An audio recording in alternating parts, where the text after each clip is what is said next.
The right event does more than thank your clients. It turns them into your biggest advocates. Today, in part 2 of our ideal client conversation, we're breaking down the 3 different types of ideal client events: transition, reframing, and celebration, and how each one can spark excitement, deepen loyalty, and create a true client community.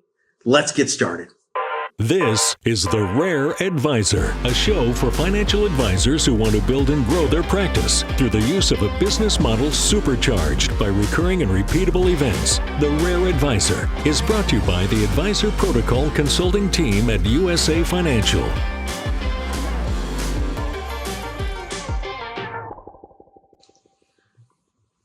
Welcome back to another edition of The Rare Advisor. I'm your host, Aaron Grady, and with me again today is my friend, my coworker, the practice management consultant at USA Financial, Allan Oehrlein.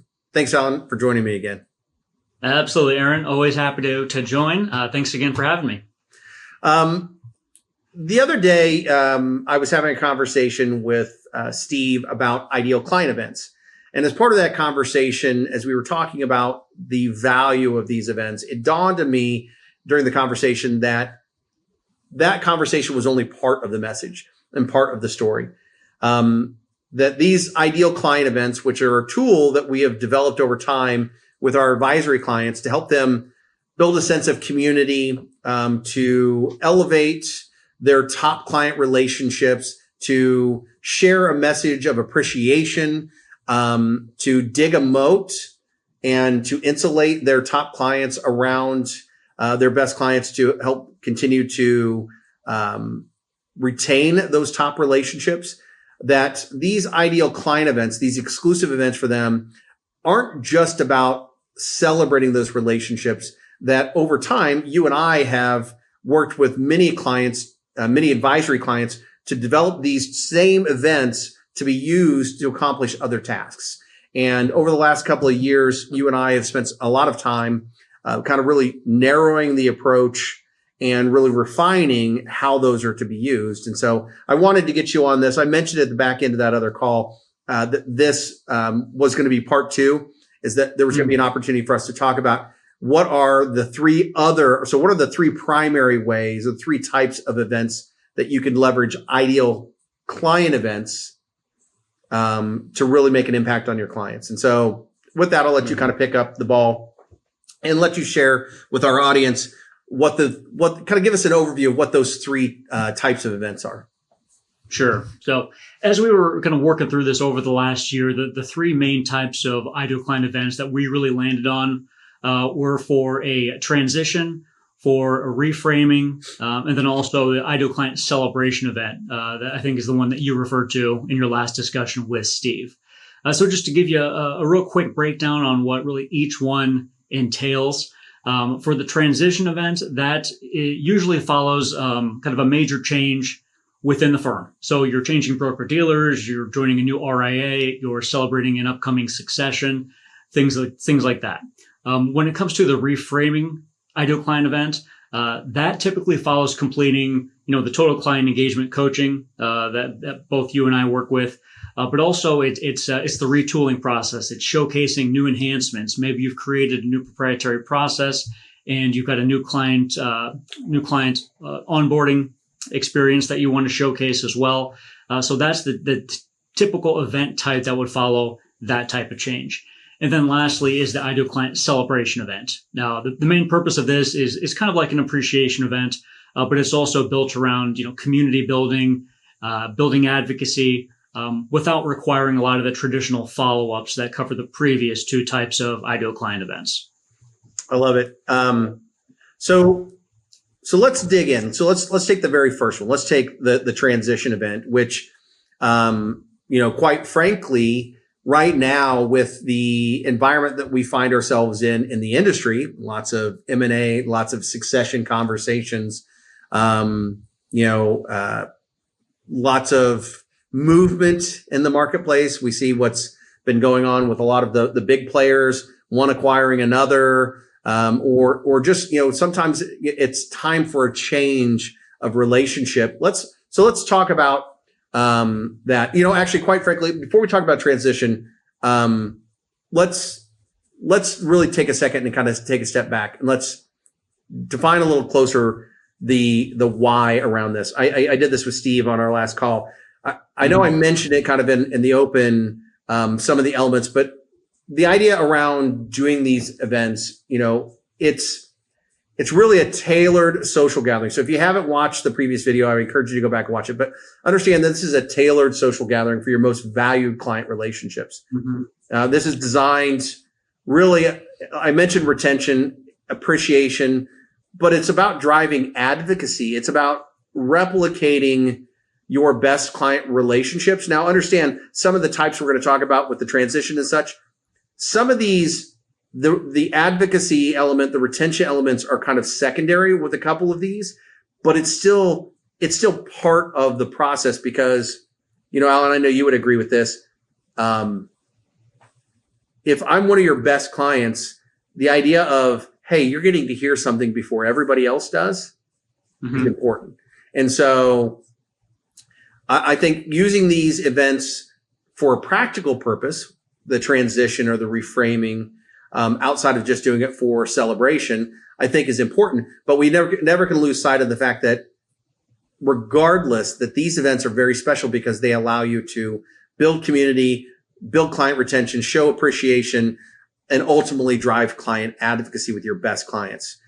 So anyway, I just want to take a second to mention that, but I won't belabor the point. So, all right, so let's talk about the transition. So you mentioned that this typically happens when someone is transitioning from a firm. Maybe they're moving from one broker dealer to another. Maybe they're moving from an RA to another. Maybe it's an M&A situation where they're acquiring another practice and they're engaging with those best clients of the other firm as they're making that move internally, which honestly probably fits more into the reframing conversation. So we can talk more about that in a minute. So we can kind of draw that line there. But definitely succession. So if it's internal. So for people that are listening to this, so think about the transition. We're talking to our audience. They're already members of the firm. They're already clients. And there's a significant, and I think you said it earlier, significant change in the firm. Is that, there's something going on. Yeah, and that kind of hits the nail on the head. And really the main outcome we're trying to achieve here is, first and foremost, we want to generate some excitement. Anytime there's a change, it could make your clients a bit leery, maybe even a bit worried or nervous about what's happening. So the first thing we're trying to promote is that excitement of, hey, this is a positive change. This is going to be a benefit, not only for our firm, but most importantly for you, the client. So we want to reinforce that. We want to push that notion, but also help reinforce that client trust that you've had, as long as they've been a client with you at the same time. I love that you said that. It's so often we hear advisors, and look, it's just human nature. Change is difficult, right? And I've had this coaching conversation with so many advisors where a significant change is going on in the firm, and they write a letter or an email and they just send it out to the masses, and the wording is not well done, and you create panic amongst your clients. Right. And when it's something so informal and it's a one-way communication that's either an email or a letter, you're leaving a lot of stuff up for interpretation. Whereas if you have an event, you're live, you can have a conversation and a discussion with them.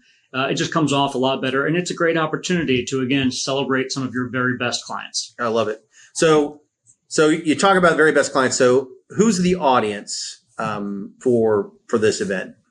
So for this event, we want to focus in on the top tier of clients. So the AA and the AAA clients. Again, the two highest of the echelon that you have there. Usually a typical ideal client event would usually cap out around 20, 25 people total. Since this is a transition event and we want to open it up to a larger audience, you could look at the top 50. If you have a very large book of business and quite a few clients, you could even push it to 75 or possibly 100 at the most. But really 50 to 75 is probably that sweet spot for this transition event. That's a great point to make. You're right. Traditionally, when we coach to ideal client events, you want it to be a more intimate setting. You want it to seem a more exclusive environment. And so, bless you. If you're an advisory team that has a lot of top tier clients that you're looking to replicate, a lot of double A's and triple A's, those are the rightly aligned, right attitude, and even advocate clients. We typically would say, well, do multiple small group events, to keep the sense of exclusivity in there. But when you're talking about a transition, you're wanting to get that message out as quick as possible to a large group. Because typically with these type of events, there are follow-up items that happen. A secondary meeting, let's say, that maybe if it's a succession, maybe it's a negative consent letter that has to be signed. Or if you're changing broker dealers or RAs, maybe you got to get some other documents to change, that have to be signed. And so there's things you're going to be setting up behind it. So the sooner you get this message out to all of them in a way that is upbeat and happy and positive towards the future, we're excited about where we're going, the better. Yes. What kind of venue would we do this in typically, Allan? So for this one, since the audience might be a bit larger than a traditional ideal client event, we've had advisors look at just upscale eateries, wineries, breweries, something that serves a reception style event very well. So I think that the biggest differentiator there, or the thing you want to consider rather, is a venue that can have that nice capacity that meets your limit. Yeah, I would agree with you. I would say you want to have something that is still upscale, because it's always about, we're talking to your best clients here. And so you're putting your best foot forward. But yeah, it doesn't have to be as formal as a sit down dinner. And quite frankly, usually I would encourage an advisory team not necessarily to do a sit down, to make it more of a reception style, more casual. I wouldn't say casual, but more relaxed, I guess is the word I'm looking for. Just because sometimes when we're talking about transition like this and let's all sit down. I need to talk to you about something. Again, everything we want to make this a celebration. We want to really lean into that. There's an excitement and bring some energy into it. I've had advisors that have had, bands play and stuff like that after the message is delivered. And what I would say is, there is always in these events, there's always a front end short message. Probably the very longest message I would encourage anybody to do is 20 minutes. Yeah. It gives you a chance to honor the people in the room, to tell them how important they are to you, and then deliver any pertinent information. Hey, the reason why we're making this change is because it's going to better position us for the future for you. Yes. And like we mentioned, and you mentioned earlier, this is one of the events where there probably may be follow-up stuff, where maybe there's going to be questions after. We're going to have to get some documents signed. So this gives you a chance to share what that looks like. And then it's like, let's have a good time. And let's, it's time to work through them. Just real quick, what kind of collateral, if any, would you use in this type of event, or for this type of event? For this type of event, you'd have the typical, save the date, the RSVP, the invitations that are going out. Obviously, the agenda is something that we're big proponents of, really with any client interaction. And then there could be a positioning where you'd use what we call a shoot your trailer that talks a little bit about your proprietary process, your pillars, into the Venn diagram of matters versus control. We won't get into too much detail on that in this segment, but that we don't want to have this literature heavy or document heavy. Most of it is going to be encouraged to be around the presentation itself and then the conversation afterward. I applaud that you actually took the time to share a little bit about the shoot your trailer. As in our last conversation, Steve just put it out there and then forgot to explain what it was. So I bailed him out and helped him out a little bit. So let's move on. Let's talk about the second way to do this, the reframing event. So utilizing an ideal client event for the purposes of reframing. Now, what you'd mentioned earlier was this is really about you've retooled your process. Now, this is where, when we're coaching with teams, this is usually where we will use this kind of at the back end of the new client process coaching, when we've helped retool the client experience. Maybe we've helped put in new, maybe a service matrix or a service, like a stewardship framework that actually lays out all the value add tools and resources. Maybe we've added some, maybe we've added events like this, and we've packaged it in a way that now we want to share it. We're ready to share these stories and messages. So the idea of doing this allows you to now bring your best client relationships and saying, hey, we've done all these cool things.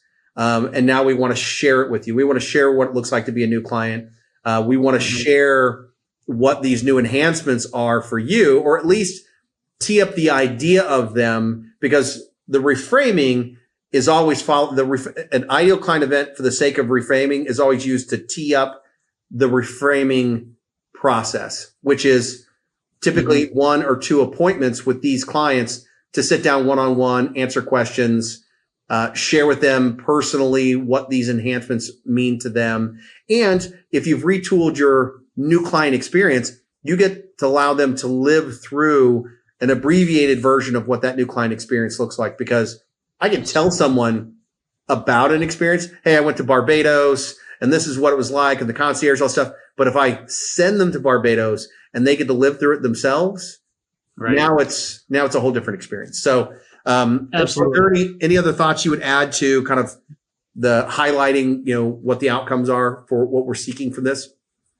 For sure. So, like I mentioned before, the purpose here, you want to share the new things that you've been working on with the consulting team or through the coaching program that you've developed as part of your firm. A lot of these clients that are at this event might have been your clients for the last 5, 10, 15 years. And really the purpose is our firm looks very different than it did when you first came on board. We've gone through a lot of great changes. In fact, we've been working with the consulting team for the last year or so. And we really want to showcase the new look and feel and experience that we've curated for you going forward. Before we roll this out to the new clients, we want to take this process and share it with our most valued relationships first. And that's part of the reason that you're here tonight. So in a sense, you're kind of giving them that look behind the curtain that, hey, we value you in the relationship so much that we want to give you the sneak peek first before we roll it out to the new clients. Plus, we want you to kind of step in their shoes at the same time and know what it's like to be a brand new client. So this is something you'll allude to at the end of the meeting and then in the subsequent reframing meetings from there. But we're going to put you through the entire new client process so you know exactly what it feels like to be a brand new client. And then in the back of their mind, we want them to be able to verbalize this and say, when they go to describe who you are and what you do, and when they have that opportunity to share you, they can accurately describe that new experience without actually kind of going through it as a brand new client, but just being introduced to it in this moment.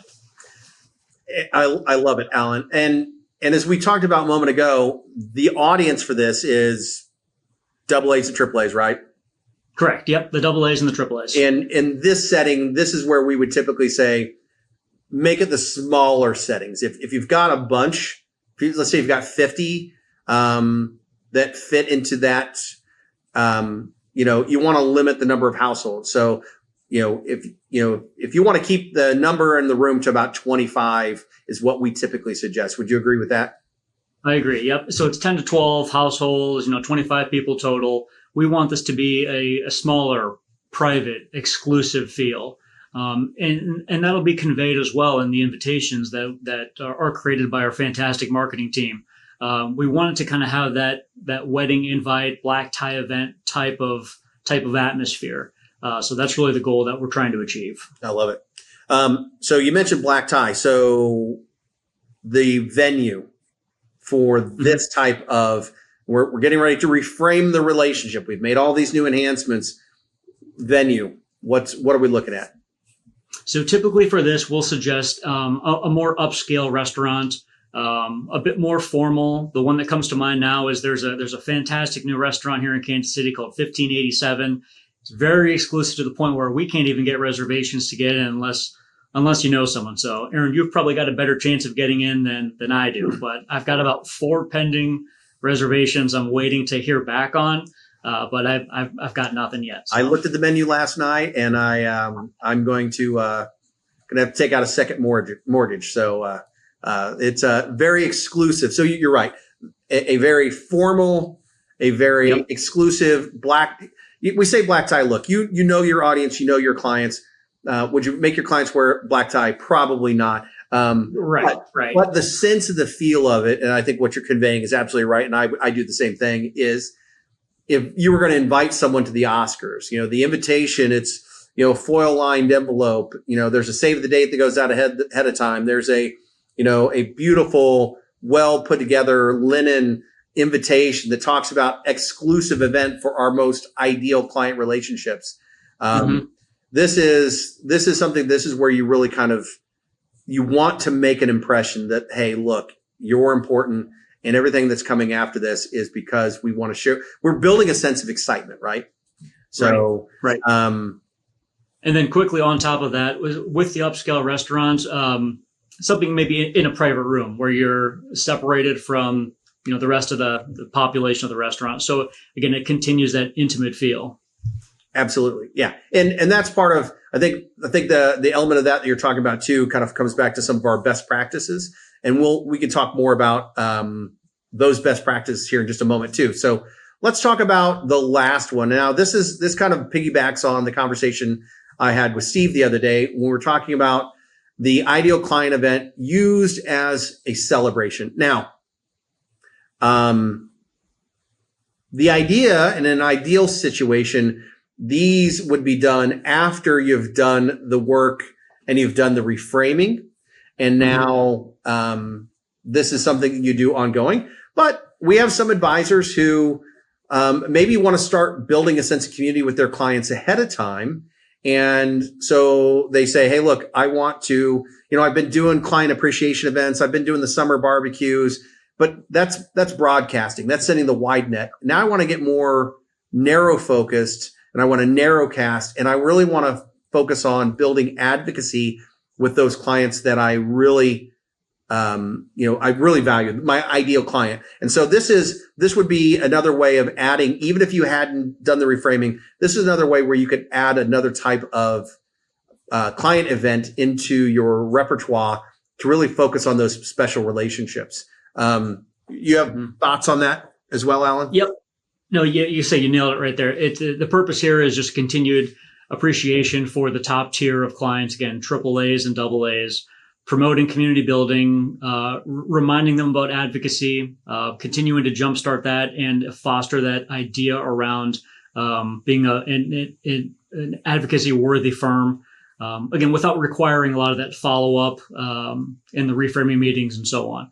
Most of these are going to be experiential based events as well. Not necessarily the formal dinner. Certainly that's not completely out of the question, but when we've had advisors host these types of events, they're going to be kind of cool, unique experiences that they might not ordinarily do on their own. I love it. And again, this is your AA and AAAs.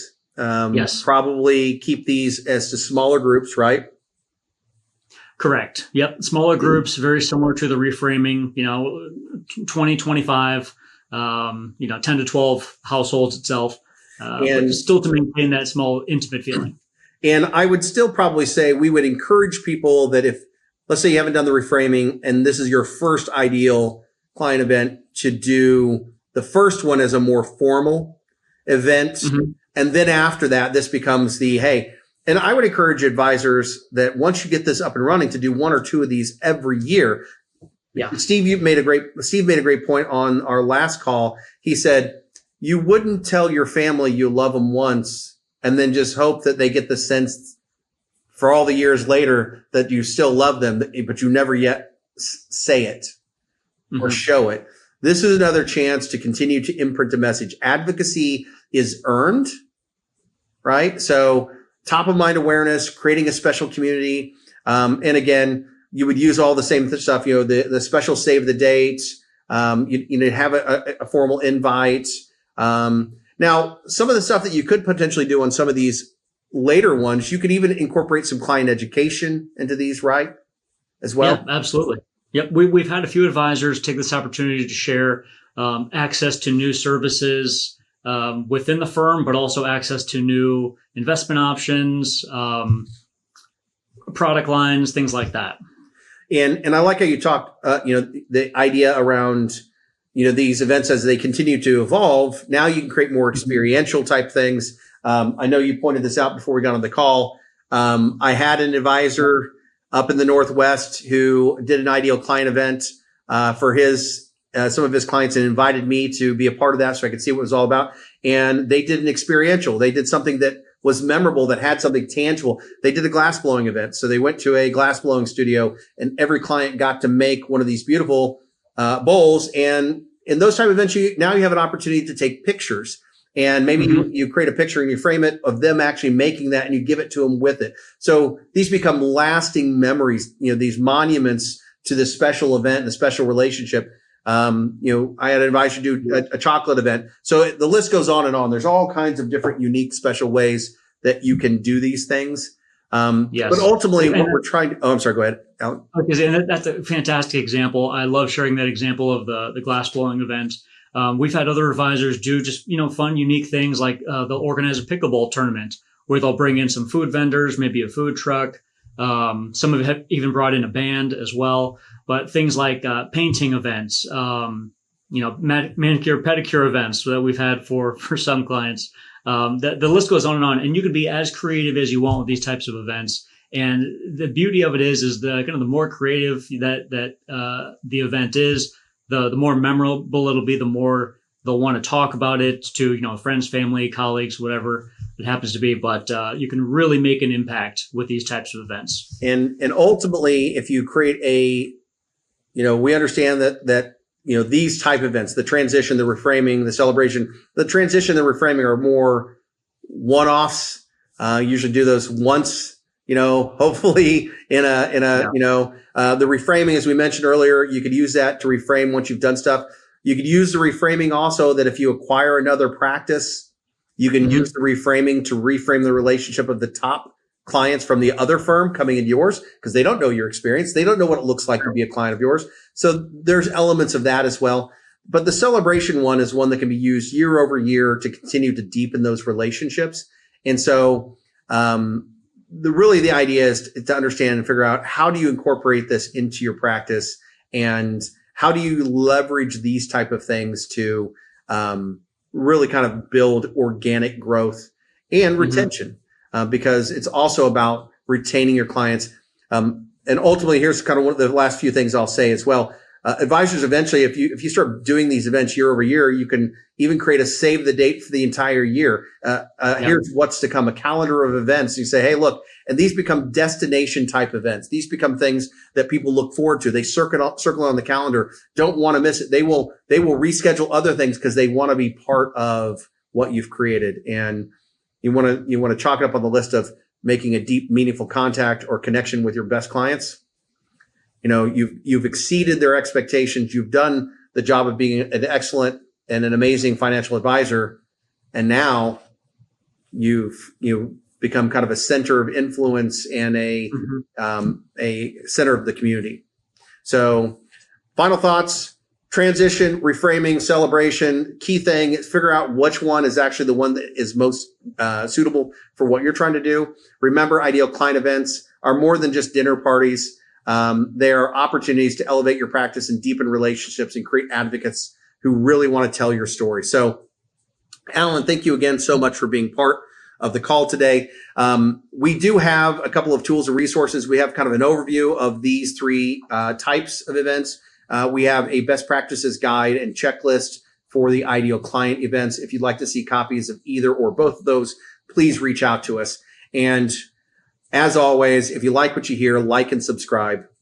And as it's always been said, and as I always say, when the why is clear, the how becomes easy. So never lose sight of your why. Have a good one.